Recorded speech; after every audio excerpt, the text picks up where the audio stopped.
Pandian store சீரியல்ல இனி எபிசோட்ல என்ன நடக்குது? ராஜி இப்ப பெரிய சிக்கல்ல மாட்டிக்கிட்டு இருக்கிறாங்க. அவ்வளவு சொல்லியும் கேட்காம, யாரு பேச்சையும் கேட்காம தனியா வந்து இப்ப என்ன செய்யறதுன்னு தெரியாம முழிச்சுக்கிட்டு இருக்காங்க. இங்க என்னடான்னா தனியா ஒரு ரூமுக்குள்ள இன்னொரு ஆம்பளையோட சேர்ந்து ஜோடி டான்ஸ் ஆட சொல்றாங்க. அவன் என்னடான்னா ஆடிக்கிட்டே ராஜி இடுப்பு மேலலாம் கைய வைக்கிறான். இது ராஜிக்கு சுத்தமாவே பிடிக்கவே இல்லை. ஏன் ஆடல அப்படின்னு சொல்லி கேட்கும் பொழுது, இல்ல எனக்கு இப்படிலாம் டான்ஸ் போட்டி நடக்கும்னு தெரியாது அப்படின்னு ராஜி சொல்றாங்க. அப்புறம் என்ன உங்க ஊருக்குள்ள ஸ்டேஜ் போட்டு ஆட விட்டு அதுக்கு மார்க் போட்டு காசு கொடுப்போம்னு நினைச்சியா அப்படின்னு கேட்க, ஆமா அப்படின்னு சொல்றாங்க நம்ம ராஜி. இப்ப என்ன நடக்குது?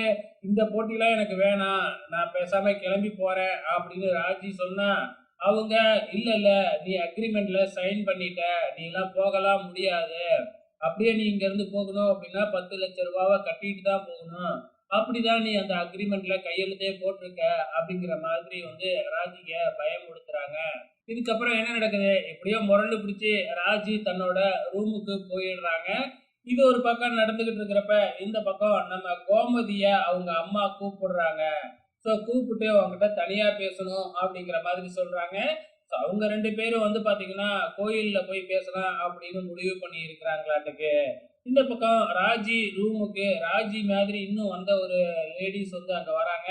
அவங்க வந்து பாத்தீங்கன்னா, நீ ஏன் ராஜி, நீ ஏன் எதுவுமே தெரியாம இங்க வந்துட்டியா, இங்க இருந்தெல்லாம் நம்ம தப்பிச்சுலாம் போக முடியாது, ஏன் அவங்க சொல்ற மாதிரி ஆடி கொடுத்துட்டு போக வேண்டியது தானே, ஜோடி டான்ஸ்னா அப்படிதான் இருக்கும், அது மட்டும் இல்ல இப்ப படத்துல நடிச்சா கூட தான் ஹீரோ மேல கையெல்லாம் போடதான் செய்வாங்க, இதெல்லாம் கண்டுக்க கூடாது அப்படின்னு சொல்லி பாக்குறாங்க. ஆனா ராஜி இருந்துகிட்டே இல்ல இல்ல என்னால இப்படிலாம் டான்ஸ் ஆட முடியாது அப்படின்னு சொல்லிக்கிட்டு இருக்காங்க. இந்த பக்கம் என்னடான்னா நம்ம கோமதியோட அம்மா கோமதி கிட்ட கோயில்ல வச்சு எப்படியாச்சும் இந்த கேஸ்ல இருந்து குமாரவேலை காப்பாத்தணும், நீ தான் பேசணும் அப்படின்னு கெஞ்சாத குறையா கெஞ்சிக்கிட்டு இருக்கிறாங்க. கோமதி இதுல என்ன முடிவு பண்ண போறாங்க அப்படிங்கறது தான் தெரியல. நேரா போய் வந்து பாத்தீங்கன்னா பாண்டியன் கிட்ட பேசுவாங்கன்னு தான் நினைக்கிறேன் இதுக்கப்புறம்.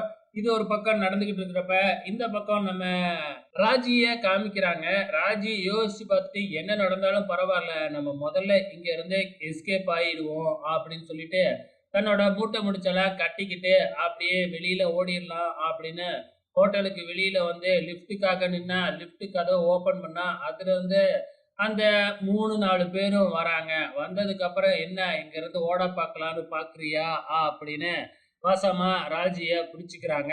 இதுக்கப்புறம் என்ன நடக்க போகுது அப்படிங்கறத நமக்கே தெரியுமே, வெயிட் பண்ணி பார்க்கலாம்.